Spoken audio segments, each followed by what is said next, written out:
छात्रों को ध्यान में रखते हुए उनकी तैयारी को और बेहतर बनाने के लिए हमने ये यूट्यूब सेशन शुरू किया है। इसके माध्यम से हम छात्रों को उत्तर प्रदेश पुलिस का जो आगामी विज्ञापन है संभवतः 15 जुलाई को जारी किया जाएगा। इसी को ध्यान में रखते हुए हमने उत्तर प्रदेश पुलिस के एग्ज़ाम को क्रैक करने के लिए जो रणनीति बनाई है उसको आपके साथ शेयर कर रहे हैं।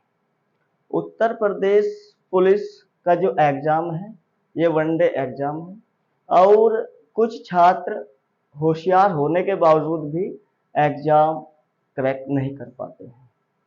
क्यों? कहीं ना कहीं उसमें कुछ समस्या रहती है, उनकी तैयारी में कुछ ना कुछ छूट जाता है।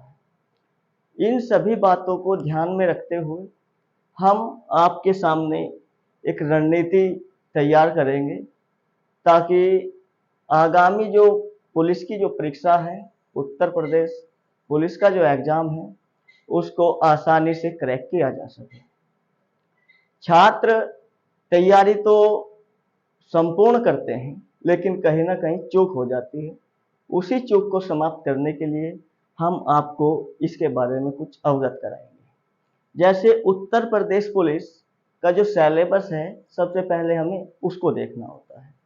उत्तर प्रदेश पुलिस का जो सिलेबस है वो 4 हिस्सों में 4 पोर्शन में हमें प्राप्त होता है। इसमें 4 सब्जेक्ट होते हैं। इन चारों सब्जेक्टों को हमें ध्यान में रखते हुए पढ़ना होता है। इन चारों सब्जेक्टों में हमें किस सब्जेक्ट पर कितना फोकस करना है और उसकी तैयारी कितनी करनी है और कौन से सब्जेक्ट को औसत लेके चलना है, ये सभी बातें हम इस वीडियो के माध्यम से आपको बताएंगे। देखेंगे 4 सब्जेक्ट सिलेबस में होते हैं, आपको पता है हिंदी, रीजनिंग,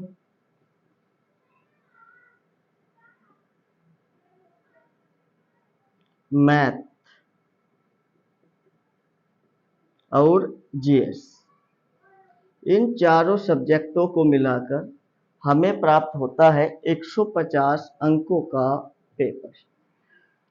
150 अंकों का पेपर बनता है। ये 4 सब्जेक्ट हमारे एग्जाम में आते हैं। इन चारों को ध्यान से देखेंगे। औसतन 37 या 38 के समथिंग यहाँ से सवाल आपके बनते हैं। इतने ही सवाल 37 या 38 के करीब, 37-38 के करीब ऐसे हमारा ये पेपर तैयार होता है। अब कुछ छात्र होते हैं उनका मैथ और रीजनिंग तो बहुत बेहतर होता है, बहुत बेहतर होता है। वो स्कोरिंग सब्जेक्ट होते हैं इनके, उसमें से 30 प्लस अंक ले आते हैं। 30 अंक दोनों में ले आते हैं, जिनका बहुत अच्छा सब्जेक्ट होता है। लेकिन वो पिछड़ जाते हैं हिंदी और जीएस सब्जेक्ट में। हिंदी और जीएस में वो पिछड़ जाते हैं। क्यों? क्योंकि जो तैयारी, जो समय वो मैथ और रीजनिंग को दे पाते हैं, वो जीएस और हिंदी को नहीं दे पाते हैं और इसी वजह से वो सिलेक्शन नहीं हो पाता है। तो हम इसी की चर्चा करेंगे कि सिलेक्शन क्यों नहीं हो पाता है।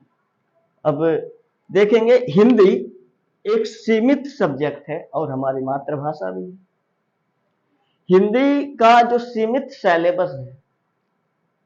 सिलेबस है वो लगभग 1 माह में कंप्लीट हो जाता है। लगभग 1 माह में बहुत अच्छी तैयारी के साथ हिंदी को कवर किया जा सकता है और स्कोरिंग सब्जेक्ट इसको बनाया जाता है। हिंदी जो है वो स्कोरिंग सब्जेक्ट है। वो कैसे है देखेंगे। अब यहाँ पे भी बच्चे कुछ गलतियां करते हैं, कुछ छात्र गलतियां करते हैं। वो गलतियां कैसी करते हैं? हिंदी को हल्के में ले लेते हैं।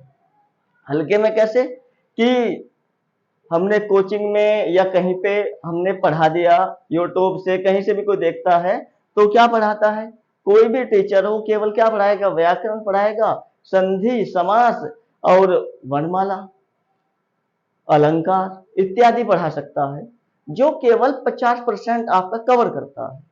लेकिन आप सोचते हैं कि हमारा सब्जेक्ट तो कवर हो गया है, हमारा तो कंप्लीट हो गया है।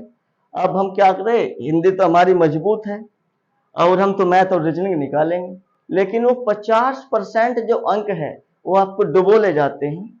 वो आपके ऊपर डिपेंड करता है। किसी भी सर ने, किसी भी टीचर ने आपको पढ़ा दिया हिंदी, उसने अपना काम कर दिया, लेकिन आपने अपना पूरा 100% काम नहीं किया है। क्यों? क्योंकि आपने 50% हिंदी को कवर किया है। वो वोकैबुलरी कहाँ गया? आपका विलोम शब्द कहाँ है? वो तो आपको खुद करने हैं। अनेकार्थी शब्द है, वो भी आपको खुद करने हैं। और तत्सम है, तद्भव है, इत्यादि मुहावरे हैं, लोकोक्तियां हैं। वो जो याद करने का जो काम है, रचनाएं हैं, जो याद करने का जो काम है, वो आपने नहीं किया, इसलिए आप सिलेक्शन से दूर हो जाते हैं और यहाँ पर आप 15 से 20 के बीच सीमित कर रह जाते हैं और सिलेक्शन आपका नहीं हो पाता। तो आपको क्या करना है?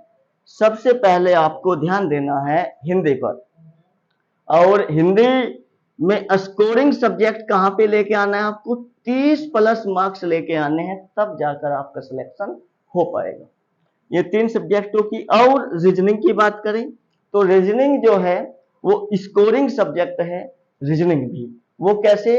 क्योंकि इसका सिलेबस भी सीमित है, और सिलेबस सीमित होने के कारण यहाँ पे क्या है, वो ही 18-20 चैप्टर हैं और वो घूम फिर के वही आना है एग्जाम में। लेकिन रीजनिंग होती है प्रैक्टिस की। आप जितनी ज्यादा प्रैक्टिस करेंगे रीजनिंग में, उतना ही ज्यादा स्कोर कर पाओगे।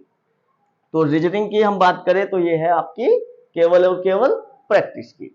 ज्यादा से ज्यादा प्रैक्टिस करें इसकी। अब मैथ की बात करते हैं। मैथ में कुछ बच्चे बहुत होशियार होते हैं, लेकिन जेंट्स की अपेक्षा अगर लेडीज की बात करूं तो मैथ से थोड़ा कतराती है। क्यों? सीख नहीं पाती है, मैथ से थोड़ा उनको डर लगता है, हेजिटेशन होता है। तो उनके लिए बात है, वो इस मैथ को औसत रखे, बाकी तीनों सब्जेक्टों पर वो ज्यादा कमांड करे, तो सिलेक्शन हो जाएगा।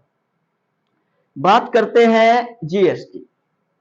जीएस के अंतर्गत आपको देखेंगे कि बहुत सारे सब्जेक्ट समाहित हैं। इन सारे सब्जेक्टों को, इन सभी सब्जेक्टों को कवर करना कठिन होता है, लेकिन फिर भी यदि हम दिल से इसको अच्छे से तैयार करें तो ये टेढ़ी खीर भी साबित नहीं है।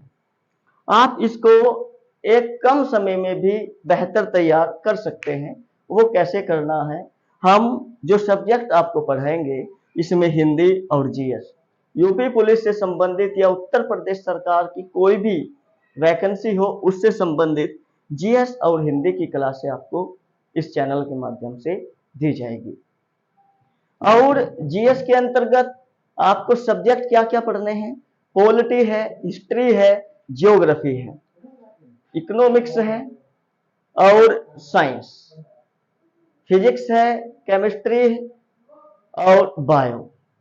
और इसी के साथ साथ करंट जीके या करंट जीएस या करंट अफेयर्स, और इसी के साथ में करंट अफेयर्स के साथ उत्तर प्रदेश स्पेशल, जो हमारे एग्जाम में 5 से 10 नंबर के बीच आता है। उन सभी की तैयारी हम जीएस माध्यम और इंग्लिश के माध्यम से, इस चैनल के माध्यम से आपको कराएंगे। तो जीएस का भी हम पोर्शन वाइज करेंगे। पहले हम क्या करेंगे?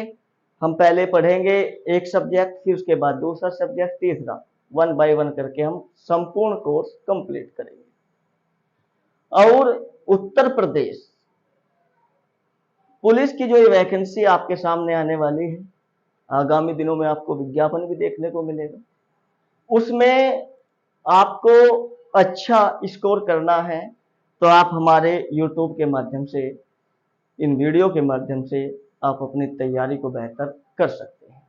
और ये रणनीति जो मैंने आपको बताई है, किन्हीं भी 3 सब्जेक्ट अच्छे हैं तो एक सब्जेक्ट को आपको घसीटा जा सकता है, उनके साथ में आप एक सब्जेक्ट घसीट सकते हैं। लेकिन किसी का एक ही सब्जेक्ट अच्छा है तो 3 को घसीटना नामुमकिन है, अर्थात उनका सिलेक्शन नामुमकिन हो जाता है। तो कम से कम 3 सब्जेक्ट अच्छे और एक सब्जेक्ट औसत हो तो बहुत अच्छे अंकों के साथ आप ये एग्जाम क्रैक कर सकते हैं।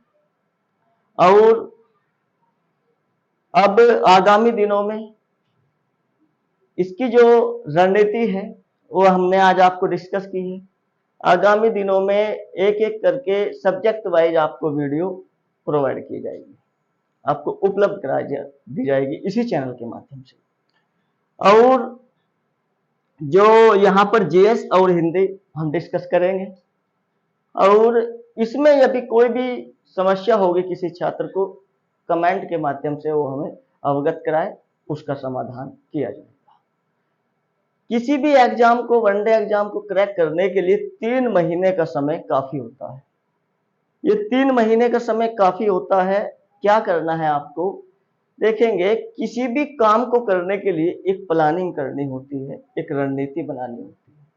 अगर वो रणनीति आपकी सही है, उसमें कुछ खामियां नहीं है, तो आप किसी भी एग्जाम हो या कोई भी काम हो तो उसको आप अच्छे बेहतर तरीके से समाप्त कर सकते हैं। ऐसे ही हमें तैयारी करनी है अपनी। उत्तर प्रदेश पुलिस बहुत बड़ा विज्ञापन है, इस विज्ञापन को देखते हुए ये सब्जेक्ट हमें कवर करने हैं, और वनडे एग्जाम के लिए इतना समय बहुत काफ़ी है। तो दोस्तों सभी लग जाएं बिल्कुल अपनी तैयारी में, और सीरियस होकर बिल्कुल तैयारी करते रहें। धन्यवाद।